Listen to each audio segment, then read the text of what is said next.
कभी नीम सी जिंदगी तो कभी शहद सी जिंदगी, खोजने में उम्र गुजरी एक सुकून भरी जिंदगी। नमस्कार दोस्तों, मेरा नाम है आरजे रामा। एक बार एक गांव में एक अमीर इंसान रहता था। उसके पास सब कुछ था, पर फिर भी वो खुश नहीं था। उसे इस बात की चिंता सताती थी कि उसके जीवन की परेशानियां कभी खत्म क्यों नहीं होती। कभी काम की परेशानी तो कभी परिवार की। उसी गांव में एक संत महात्मा जी रहते थे। गांव के लोग अक्सर अपने परेशानियां लेकर महात्मा जी के पास जाया करते थे। तो इस व्यक्ति ने सोचा कि क्यों ना मैं मेरी परेशानियां लेकर महात्मा जी के पास जाऊं, क्या पता कोई हल निकल जाए। एक दिन व्यक्ति महात्मा जी के पास गया और अपनी सारी परेशानियां महात्मा जी को बता दी।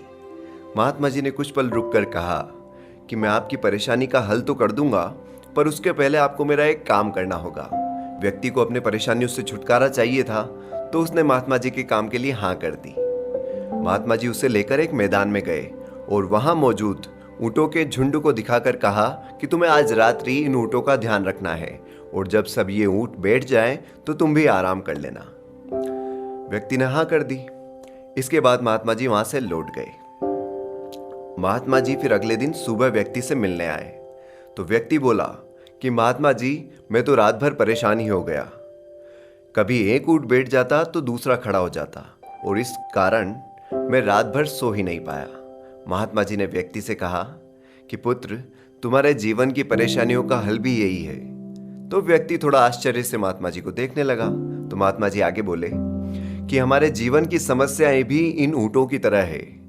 अगर हम इस बात का इंतजार करेंगे कि सभी समस्याएं खत्म हो जाए और फिर हम जीवन जीना शुरू करें, तो हम कभी जिंदगी जी ही नहीं पाएंगे। हमें समस्याओं के समाधान करने के साथ साथ जीवन को भी जीते रहना होगा।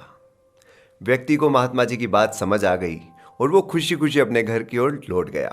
दोस्तों, हमारे साथ भी अक्सर ऐसा होता है कि हम जिंदगी की परेशानियों में इतना ज्यादा उलझ जाते हैं कि जिंदगी के अच्छे पलों को जीना ही भूल जाते हैं, और फिर जब वक्त निकल जाता है तो फिर पछताते हैं।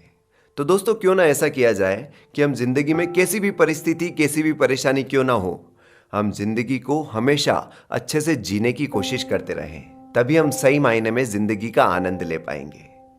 चलिए तो दोस्तों, उम्मीद है कि आप इस बात को समझ गए होंगे। मिलेंगे एक नई कहानी के साथ। तब तक खुश रहिए, मुस्कुराते रहिए और अपना ख्याल रखिए।